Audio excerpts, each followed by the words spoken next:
3 November বৃহস্পতিবার রাত 8টায় জাহিদ হোসেন আছে এডিটর স্পিকে জানিয়ে দিচ্ছে শিরোনাম। নাসিরনগরে পুলিশের গাফিলতি ছিল না বললেন স্বরাষ্ট্রমন্ত্রী, অভিযুক্ত আহলে সুন্নাত, দায়ী করছে প্রশাসনকে।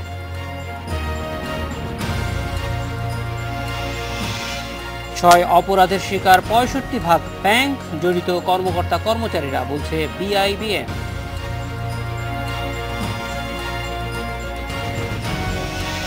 বিপিএল এর চতুর্থ আসর শুরু কাল। প্রথম ম্যাচে মুখোমুখি রাজশাহী কিংস, কুমিল্লা ভিক্টোরিয়ান্স।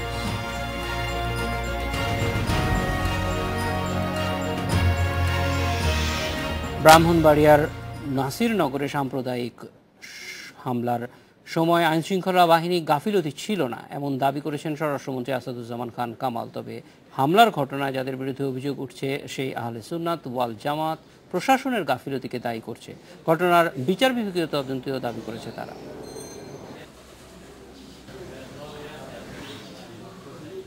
ফেসবুকে ধর্ম অবমাননার অভিযোগ তুলে রোববার ব্রাহ্মণবাড়িয়ার নাসিরনগরে হিন্দুদের মন্দির ও বাড়িঘরে হামলা চালায় দুর্বৃত্তরা। এ সময় চলে ব্যাপক লুটপাট। এ হামলার পর প্রশ্নের মুখে পড়েছে আইন শৃঙ্খলা বাহিনীর ভূমিকা। নাসিরনগর থানার ভারপ্রাপ্ত কর্মকর্তা আব্দুল কাদেরকে বুধবার প্রত্যাহারও করেছে সরকার। তবে এর একদিন পর স্বরাষ্ট্রমন্ত্রীর দাবি, নাসিরনগরে হামলা ঠেকাতে প্রশাসনের গাফিলতি ছিল না। পুলিশ বাহিনীর সেই কর্মকর্তার আমরা মনে করি তার কোনো গ্যাপ ছিল না, তারপরও আমরা মনে করেছি যে সে আর একটু তৎপর হতে পারত, সেই জন্য তাকে আমরা প্রত্যাহার করেছি। সেই ঘটনার তাৎক্ষণিকভাবে আমরা ব্যবস্থা নিয়েছি এবং আজ পর্যন্ত সেখানে আর কোনো ঘটনা ঘটে নাই, সেটাও আপনারা জানেন। কাজেই আইন শৃঙ্খলা সেখানে অবনতি হয়েছে এটা প্রশ্নই আসে না। অন্যদিকে হামলায় নিজেদের জড়িত থাকার অভিযোগ অস্বীকার করেছে আহলে সুন্নাত ওয়াল জামাত। চট্টগ্রামে সংবাদ সম্মেলনে সংগঠনের নেতারা উল্টো হামলা ঠেকাতে ব্যর্থতার দায় দিয়েছে প্রশাসনের উপর। যেহেতু সংখ্যালঘুদের প্রসঙ্গে আসছে, সুতরাং তাদের নিরাপত্তা দেওয়ার দায়িত্ব প্রশাসনের সবচেয়ে বেশি। প্রশাসন সেখানে নিরাপত্তা না দিয়ে, মন্দিরগুলোকে পাহারা না দিয়ে, তারা আমাদের সাথে ছিলেন কিন্তু ওখানে ছিলেন না কেন? তাহলে ওখানে কে গেছে? এখান থেকে যদি কেউ যায়, টিওনু সাহেবকে সাক্ষী দিতে হবে, পুলিশের প্রশাসনকে দিতে হবে, এডিশনাল এসপিকে দিতে হবে। তারা সেখানে কিন্তু দায়ী করেন আমাদের লোককে। আহলে সুন্নাত ওয়াল জামাতের দাবি, প্রশাসনের অনুমতি নিয়ে নাসিরনগরে রোববার সমাবেশ করে তারা। সেদিন ওই এলাকায় খাঁটি আহলে সুন্নাত ওয়াল জামাতের ব্যানারে আরেকটি সমাবেশ হয়েছিল বলেও জানানো হয় সংবাদ সম্মেলনে। Mizanur Rahman, Independent News, Dhaka. নাসিরনগরের হামলার বিষয়ে কথা বলতে আমাদের সঙ্গে আছেন জাতীয় মানবাধিকার কমিশনের চেয়ারম্যান কাজী রিয়াজুল হক। স্বাগত জনাব কাজী রিয়াজুল হক। আমরা একটু জানতে চাই যে এই নাসিরনগরের হামলাটি নিয়ে আপনাদেরও প্রতিনিধি দল সেখানে গিয়েছে, সবকিছু মিলে আমরা একটু জানতে চাই যে হামলাটি সম্পর্কে আপনাদের প্রাথমিক অ্যাসেসমেন্ট কি ধরনের ইমপ্রেশন পেয়েছেন, কি কারণে হয়ে থাকতে পারে এই হামলা? হামলাটি সম্পর্কে আমাদের জাতীয় মানবাধিকার কমিশনের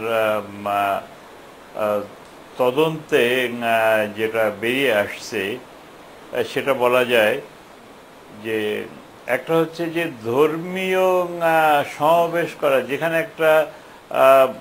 যেখানে একটা টেন্স সিচুয়েশন ছিল শনিবারের 29 তারিখের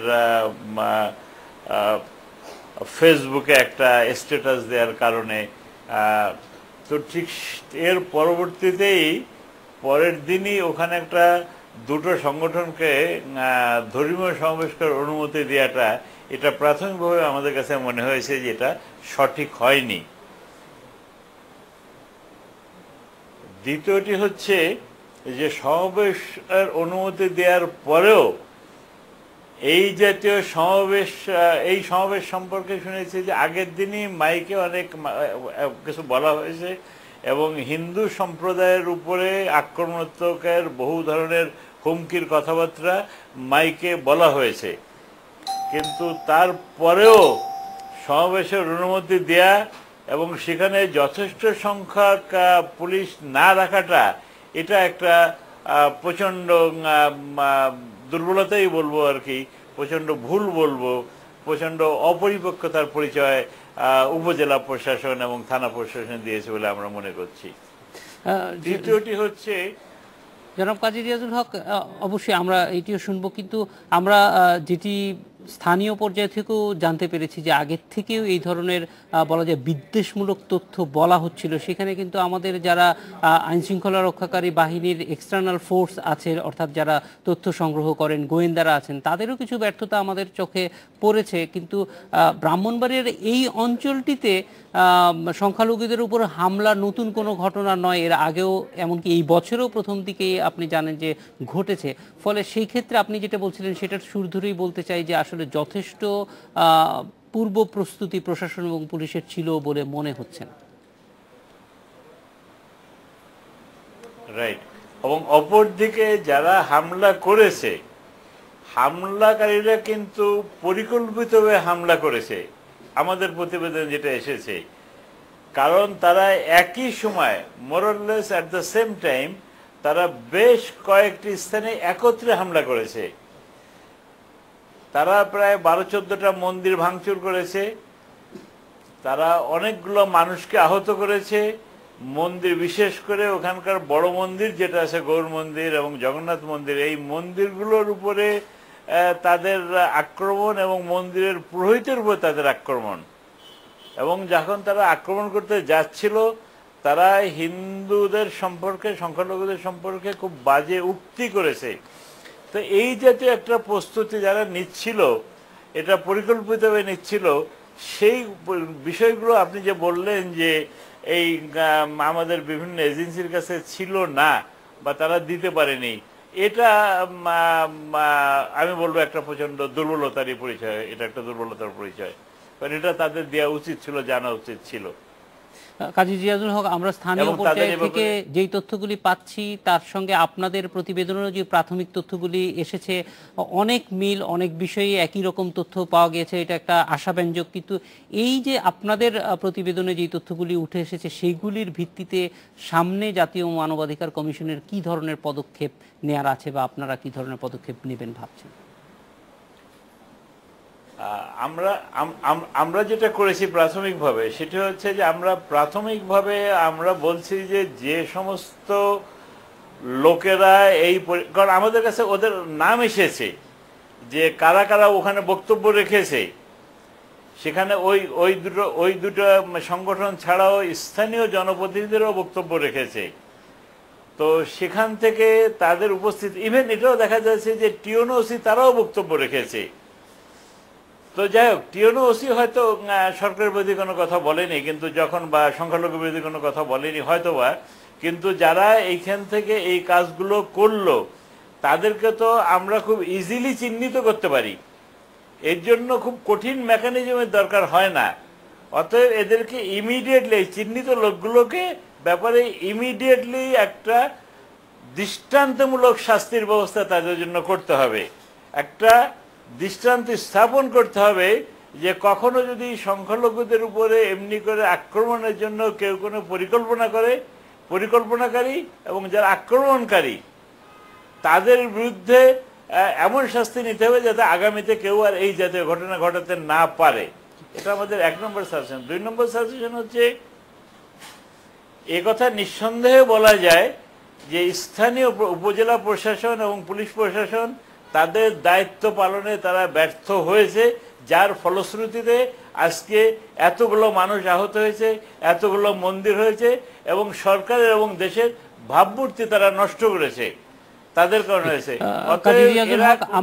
আমরা অত্যন্ত আশান্বিত যে এই বিষয়গুলো আপনারাও দেখছেন। আমরা একটা বিরতিতে যাব, বিরতিতে থেকে ফিরে এসে আপনার কাছ থেকে একটু বিস্তারিত জানতে চাইব। বিশেষ করে দেশের ভাবমূর্তির প্রসঙ্গটা কিন্তু বারবারই আসে, যখনই সংখ্যালঘুদের উপরে আঘাত আসে তখনই কিন্তু আমাদের এই জিনিসটি নানানভাবেই নিজেদেরকে ছোট হয়ে যেতে হয় সারা বিশ্বের কাছে। ফলে সেই জিনিসটি আমাদের গুরুত্বর সঙ্গে বিবেচনা করতে হবে সব ক্ষেত্রেই। সেটা শুধুমাত্র নাসিরনগরে না, আমরা দেখেছি কক্সবাজারে এরকম ঘটনা ঘটেছে, দেশের বিভিন্ন স্থানেই ঘটনাগুলি ঘটেছে। এটার আসলে শেষ হওয়া দরকার। একটা বিরতির পর আপনার কাছে ফিরে আসছি। এডিটর স্পিকের নিচ্ছে একটা বিরতি। নাসিরনগরের হামলা বিষয়ে আমরা কথা বলছিলাম জাতীয় মানবাধিকার কমিশনের চেয়ারম্যান কাজী রিয়াজুল হকের সঙ্গে। স্বাগত আরও একবার কাজী রিয়াজুল হক। আমরা আপনার কাছ থেকে যেটি শুনছিলাম যে অনেকগুলি বিষয় আপনারা ইতিমধ্যেই প্রাথমিকভাবে তদন্তে বের করে নিয়ে আসতে পেরেছেন। মাঠ পর্যায়ে থেকে অত্যন্ত আশান্বিত হওয়ার মতো কিছু তথ্য আছে, কারণ আমরা দেখেছি যে এর আগে অনেকগুলি এই ধরনের ঘটনাই সাম্প্রদায়িক হামলার ক্ষেত্রে আমরা অপরাধীদের কাছে কুলেও ঘেঁষতে পারিনি, অনেক সময় পুলিশ সেসব তথ্য পায়নি, কিন্তু আপনারা ইতিমধ্যেই এই হামলার ক্ষেত্রে প্রাথমিকভাবে পেয়েছেন অনেকের নাম, ফলে এটা একটা আশা জায়গা নিয়ে আমার মনে হয়। স্যার, একটু জানতে চাইব যে পরবর্তী কি পদক্ষেপ হবে, যেটি আপনি বলছিলেন জাতীয় মানবাধিকার কমিশনের পক্ষ থেকে। আমাদের পরবর্তী পদক্ষেপ হচ্ছে যে এদের দৃষ্টান্তমূলক শাস্তি নিশ্চিত করতে হবে আমাদের জাতীয় স্বার্থে।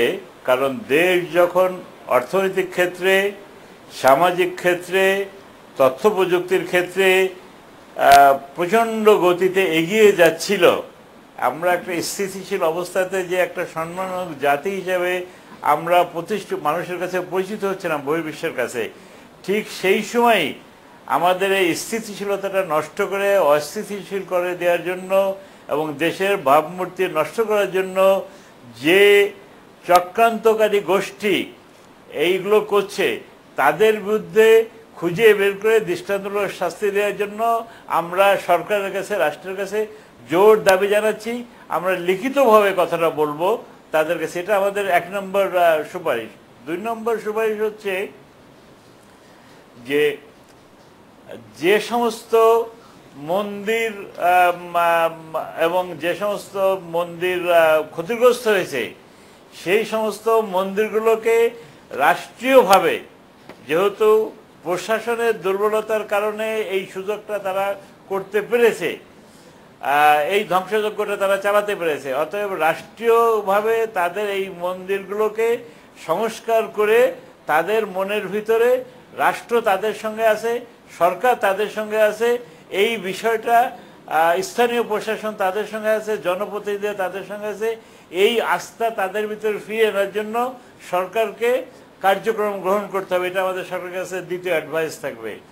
এবং তৃতীয় অ্যাডভাইস থাকবে যে যারা এর সাথে জড়িত ছিল তাদেরকে তো দৃষ্টান্তমূলক শাস্তি দিতেই হবে, সেই সঙ্গে সঙ্গে প্রশাসন বা জনপ্রতিনিধি বা রাজনৈতিক কর্মী, সে যেই হোক না কেন, যে দলেরই হোক না কেন, যারা এর সাথে জড়িত ছিল বা যাদেরকে পাওয়া যাচ্ছে, এবং আমাদের কাছে বেশ কিছু নামও এসেছে, আমরা তাদের শাস্তি দাবি করছি সরকারের কাছে। এবং যদি সরকার এইটা করতে পারে, তাহলে আমার দৃঢ় বিশ্বাস যে যেভাবে একটার পর একটা ঘটনা ঘটে যাচ্ছে, অপরাধ করে পার পাওয়া যায়, এই যে একটা সংস্কৃতি আমাদের স্থাপিত হতে যাচ্ছে, এ থেকে আমাদেরকে বেরিয়ে আসার জন্য এইটি হচ্ছে সর্বোত্তম পন্থা।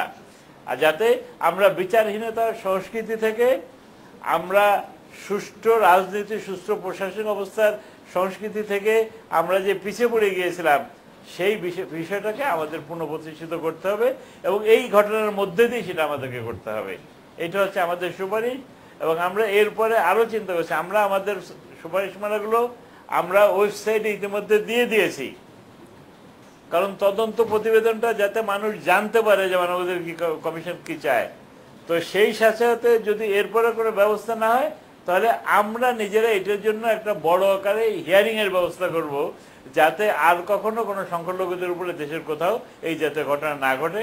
আমরা বড় ধরনের ন্যাশনাল হিউম্যান রাইটস কমিশনের ম্যান্ডেট আছে, তারা হিয়ারিং নিতে পারে, বড় আকারে তারা ন্যাশনাল ইনকোয়ারি করতে পারে।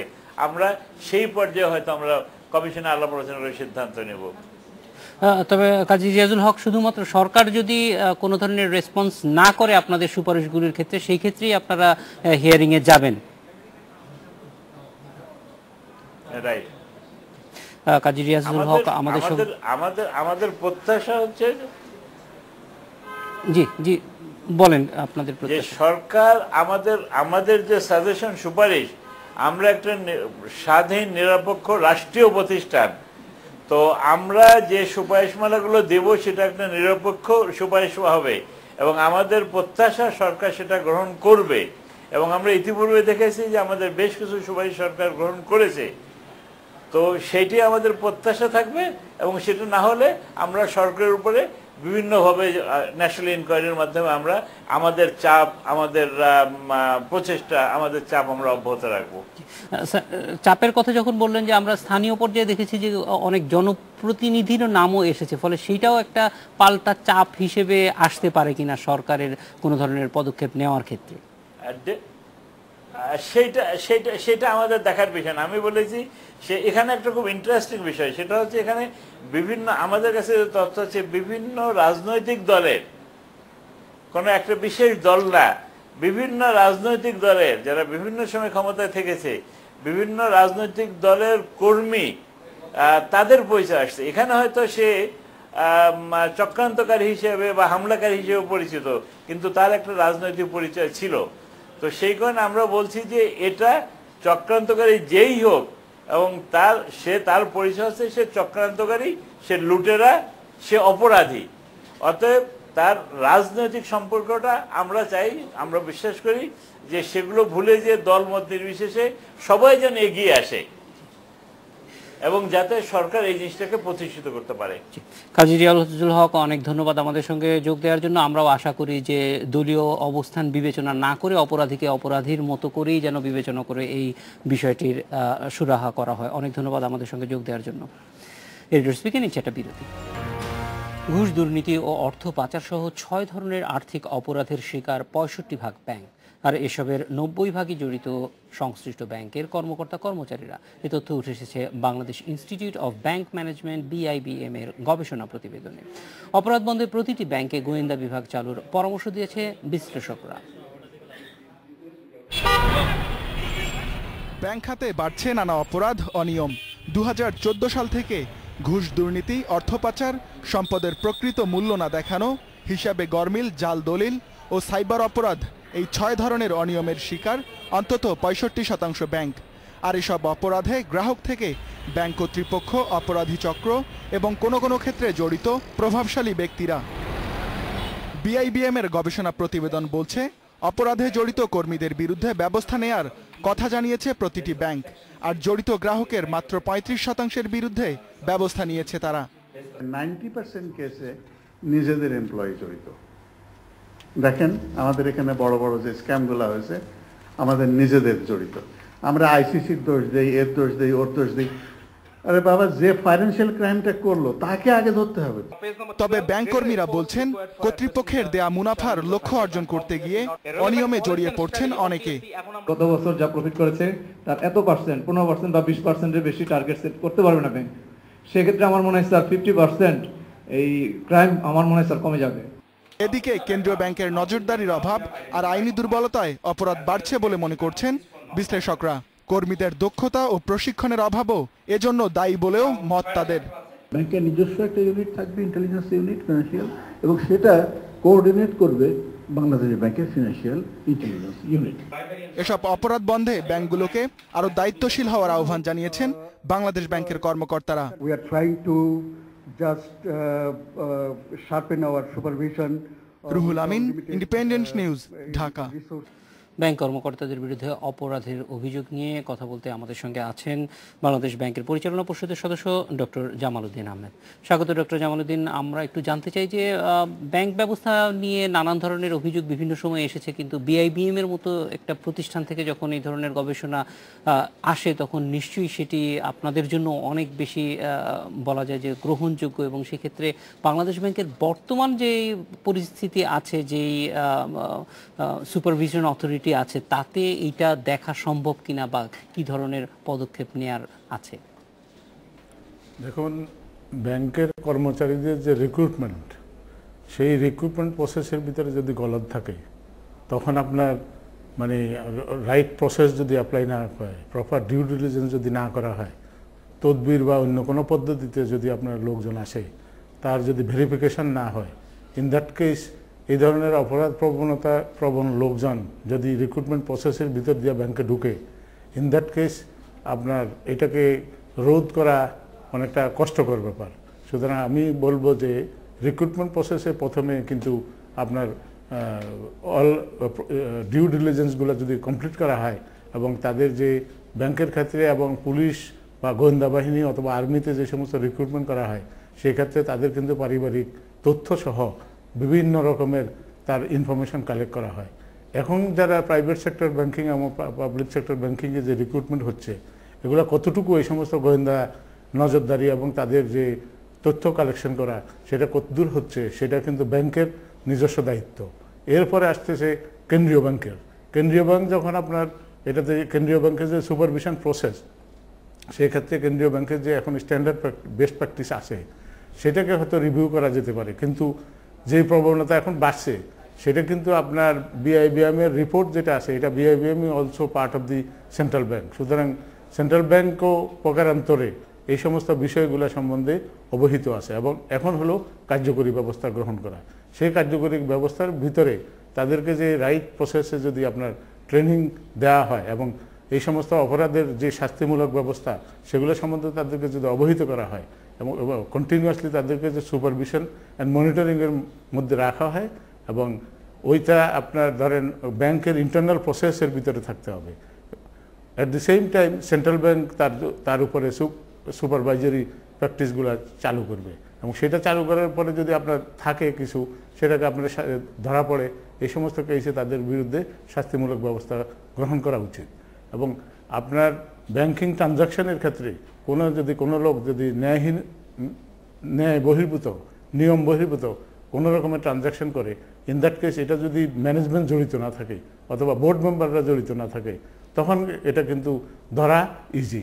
এবং কারণ ইন্টারন্যাশনাল বেস্ট প্র্যাকটিস আছে এই সমস্ত পদ্ধতিকে রুটিন প্রসেসে যে ব্যাংকের যে অডিট ডিপার্টমেন্ট আছে এবং তাদের হিউম্যান রিসোর্স ডিপার্টমেন্ট আছে, তারা যদি রাইটলি এগুলোকে অ্যাড্রেস করে, ইন দ্যাট কেস এটা কমানো অনেক সম্ভব। তবে প্রাইমারি স্টেজে ব্যাংক নিজেই ব্যবস্থা নিতে হবে। পরবর্তী পর্যায়ে যেগুলো ধরেন আপনার ব্যাংকের সাধ্যের বাইরে, সেই সমস্ত ক্ষেত্রে সেন্ট্রাল ব্যাংক তাদেরকে উপদেশ দিতে পারে, নির্দেশনা দিতে পারে এবং সেই ক্ষেত্রে যেই সমস্ত ক্ষেত্রে নির্দেশনা ক্লিয়ার না, সেগুলোকে ক্লিয়ারলি ডিফাইন করা দরকার। তখনই আপনার এই সমস্ত ব্যবস্থাগুলো, আপনার পদ্ধতিগুলো আপনার অনেক ক্লিয়ার হবে এবং প্রত্যেকের মধ্যে জানাজানি হবে এই সমস্ত অপরাধের শাস্তি কী তাদেরকে যদি বলা হয়, জানানো হয়, ইন দ্যাট কেস এই ধরনের এইটার প্রবণতা কমবে বলে আমার বিশ্বাস। এবং এক্ষেত্রে ব্যাংকগুলার যদি ফার্দার কোনো রকমের সেন্ট্রাল ব্যাংকের এখন যে নজরদারি আছে, সেই নজরদারির ব্যাপারে তারা তাদের যে উইকনেস আছে সেই উইকনেসগুলো তারা যদি আইডেন্টিফাই করে, ইন দ্যাট কেস সমন্বিতভাবে আপনার ব্যাংক যে অ্যাসোসিয়েশন আছে সেই অ্যাসোসিয়েশনের লোকজন আপনার সেটার সাথে জড়িত হতে পারে এবং প্রয়োজন বোধে বাইরের যে প্র্যাকটিসগুলো আছে সেই প্র্যাকটিসগুলোকে বাংলাদেশের সাথে মিলে সেটাকে যদি আপনার ইন্ট্রোডিউস করা যায় ভালোগুলা, সেক্ষেত্রে এটা কিন্তু কমানো অনেক সম্ভব বলে আমি বিশ্বাস করি। ডক্টর জামালউদ্দিন, আমরা দেখেছি যে যারা ব্যাংক প্র্যাকটিসের সঙ্গে জড়িত আছে, অর্থাৎ যারা কর্মকর্তা, তারা বলছেন যে অনেক সময় তাদেরকে বাড়তি চাপ দেয়া হচ্ছে, অনেক বড় ধরনের হয়তো তাদের বিবেচনায় টার্গেট বেঁধে দেওয়া হচ্ছে, সেইগুলিও অনেক সময় অপরাধের সঙ্গে জড়িত হওয়ার ক্ষেত্রে প্রণোদনা হিসেবে কাজ করছে। এই জিনিসগুলি অ্যাড্রেস করা সম্ভব কিনা? ব্যাংকের ম্যানেজমেন্ট যদি এমপ্লয়ীদেরকে জোর করে কোনো কাজের মধ্যে জড়িত করে বাই ফোর্স, এটা কিন্তু তাদের একটা উইন্ডো থাকা উচিত, যে উইন্ডোর মধ্য দিয়ে তারা কেন্দ্রীয় ব্যাংকের সাথে যোগাযোগ করতে পারে এবং কেন্দ্রীয় ব্যাংকে জানাতে পারে। এই ধরনের একটা যদি পদ্ধতি বাইর করা হয়, তাহলে আপনার এই বিষয়গুলা আপনার কেন্দ্রীয় ব্যাংকের অতি সহজে নজরে আসতে পারে এবং এই কমপ্লেন বক্সগুলা কেন্দ্রীয় ব্যাংকের মধ্যে থাকা উচিত এবং প্রাইভেট সেক্টর ব্যাংক এবং গভর্নমেন্ট সেক্টর ব্যাংকে কর্মচারীদের যে উপরে যদি কোনো রকমের এই ধরনের প্রেশার ক্রিয়েট করা হয়, যে কোনো তরফ থেকে যদি তৈরি করা হয় এবং সরকারি আমলা অথবা আপনার ধরেন তাদের যে উপরের বস, তারপরে আপনার ধরেন তার সিনিয়র ম্যানেজমেন্টের লোকজন এবং বোর্ডের লোকজন অথবা আরও অন্য কোনোভাবে যদি কোনো রাজনৈতিক কোনো ব্যক্তিত্ব প্রেশার ক্রিয়েট করে, ইন দ্যাট কেস তারা কিন্তু সেটা কেন্দ্রীয় ব্যাংকের কাছে, কেন্দ্রীয় ব্যাংকে এটা জুডিশিয়ারি অভিযোগগুলো সংগ্রহ করে দেন এটার ব্যাপারে সঠিক ব্যবস্থার জন্য সরকারের কাছে প্রস্তাবনা পাঠাতে পারে। ডক্টর জামালউদ্দিন আহমেদ, অনেক ধন্যবাদ আমাদের সঙ্গে যোগ দেওয়ার জন্য। স্পিকের ইচ্ছা আরও একটা বিরতি। IPL-এর চতুর্থ আসরের পর্দা উঠছে শুক্রবার। প্রথম ম্যাচে দুপুর 2:30টায় রাজশাহী কিংসের মুখোমুখি হচ্ছে চ্যাম্পিয়ন কুমিল্লা ভিক্টোরিয়ান্স। দ্বিতীয় ম্যাচে সন্ধ্যা 7:15টায় খুলনা টাইটান্সের প্রতিপক্ষ রংপুর রাইডার্স। এক আসর পর আবারও বিপিএলে ফিরছে রাজশাহী। ফ্র্যাঞ্চাইজির পরিবর্তনের পাশাপাশি আগের দুরন্ত রাজশাহীর নাম বদলে দলটির নতুন নাম হয়েছে রাজশাহী কিংস। দেশের ক্রিকেটের মহাতারকাদের কেউ নেই রাজশাহীতে। A+ ক্যাটাগরি থেকে দলে আছেন সাব্বির রহমান, দলের নেতৃত্ব দেবেন ড্যারেন স্যামি। বিদেশিদের মধ্যে স্যামির পাশে উল্লেখযোগ্য সংগ্রহ পাকিস্তানের উমর আকমল ও ইংলিশ অলরাউন্ডার সামিত প্যাটেল। উপুল ধারাঙ্গা দলে থাকলেও জাতীয় দলের সঙ্গে এখন আছেন জিম্বাবুয়ে সফরে। আর শ্রীলঙ্কার মিলিন্দা সিরিবর্ধনের সঙ্গে আছেন ক্যারিবীয় পেসার কেসরিক উইলিয়ামস। এদিকে মাশরাফির নেতৃত্বে জয় দিয়ে শুরু করতে চায় কুমিল্লা। এ বিষয়ে কথা বলতে আমাদের সঙ্গে আছেন বরিশাল বিভাগীয় ক্রিকেট কোচ তাশিকুল ইসলাম টোটাম এবং রাজশাহী ক্রীড়া বিশ্লেষক আব্দুর রকুন মাসুদ। জনাব তাশিকুল ইসলাম, একটু জানতে চাই যে বরিশাল এবারের বিপিএল নিয়ে কতটা মানুষের মধ্যে আগ্রহ আছে, বিশেষ করে বরিশাল দল নিয়ে মানুষের মধ্যে কিরকম আগ্রহ? ধন্যবাদ। আপনি তো গতবারও বরিশাল বলছে টিম নিয়ে আপনারা দেখছেন যে বরিশাল যে টিমটা কত ইয়ং টিম হয়েও শেষ পর্যন্ত তারা ফাইনালে খেলছে, এবং যার জন্য এবারও আমাদের বরিশালবাসীর একটা অধীর আগ্রহ যে চতুর্থ বিপিএলেও আমরা সেরকম একটা আশা করব দল ফাইনাল খেলবে, এবং এবার গতবারের যে চ্যাম্পিয়ন হইতে পারি নাই সেই আশাটা এবার পূরণ হবে। যার জন্য বরিশালবাসী মুখর হয়ে আছে যে এবার বরিশাল বুলস এবার ইনশাল্লাহ শিরোপা পুনরুদ্ধার করবে। তাশিকুল ইসলাম, এটা দুঃখজনক যে বরিশালে খেলা হচ্ছে না, কিন্তু বরিশালের সমর্থকরা খেলা দেখার জন্য বা তার দলের সঙ্গে কিভাবে থাকবে বলে মনে করছেন, তাদের প্রস্তুতি কি? আচ্ছা, এই ব্যাপারে আপনি হয়তো তো বরিশাল যদি আসতেন তাহলে হয়তো একটা বুঝতে পারতেন যে বরিশাল মানুষ ক্রিকেটের কতটা পাগল। যে বরিশাল বুলস যেহেতু লাস্ট ইয়ারে অনেক ভালো ক্রিকেট খেলছে, এবারও তারা সেই আগ্রহ নিয়েই আসছে। তারা চেয়েছিল যে বরিশাল মাঠে হয়তো এবার বরিশালের খেলাটা হবে, নিজেদের খেলা নিজেদের মাঠে দর্শকরা প্রাণভরে উপভোগ করবে। আনফরচুনেটলি হয়তো হয় না। আশা করছি আমরা আগামী পঞ্চম বিপিএল এ হয়তো আমরা আশা করি পঞ্চম বিপিএল এ খেলা বরিশালে হোক। আমরা একটু রাজশাহীতে যাব। আব্দুর রকুন মাসুম, একটু জানতে চাই যে নতুন ভাবে আসলো রাজশাহীর দলটা, প্রত্যাশা কি? ধন্যবাদ আপনাকে। রাজশাহী নতুনভাবে আসলো, কিন্তু রাজশাহী তো দুরন্ত রাজশাহী ছিল, এবার নতুনভাবে আসছে রাজশাহী কিংস নামে। আপনি নিশ্চয়ই জানেন যে রাজশাহী কিংসের যাত্রা শুরু হয়েছে গত 29 অক্টোবর থেকে একটি বর্ণাঢ্য অনুষ্ঠানের মাধ্যমে, এবং রাজশাহীকে ক্রিকেটের শহর বলা হয়। এই শহরে কিন্তু রাজশাহী কিংসের একটা বিশাল উন্মাদনা এর মধ্যে ছড়িয়ে পড়েছে। আপনি রাজশাহীর আনাচে কানাচে, পাড়া মহল্লায়, দোকানে বাজারে সবখানে কিন্তু রাজশাহী কিংসের টি শার্ট পরে আমাদের তরুণদের মধ্যে দারুণ একটা উন্মাদনা। আর আমরা রাজশাহীকে ক্রিকেটের নগরী বলি এই কারণে, খালেদ মাসুদ পাইলটের শহর এই রাজশাহী, জুনায়েদ ইমরোজের শহর রাজশাহী, সবচেয়ে বড় ক্রিকেটের যে কেজ সাব্বির রহমান তার শহর রাজশাহী। আপনি যদি পেছনটা দেখেন, রাজশাহীর ক্রিকেট ইতিহাস অত্যন্ত সমৃদ্ধ। এখানে 1 ডজনেরও অধিক ক্রিকেটার রাজশাহীকে মাতিয়েছে। তাশিকুল ইসলাম টোটাম, আমরা চাই ভবিষ্যতে আপনাদের এলাকায় বিপিএল যাক। আমাদের সঙ্গে যোগ দেওয়ার জন্য অনেক ধন্যবাদ। এই ছিল আজকের রেডিও স্পিকে। আমন্ত্রণ আমাদের পরের আয়োজন।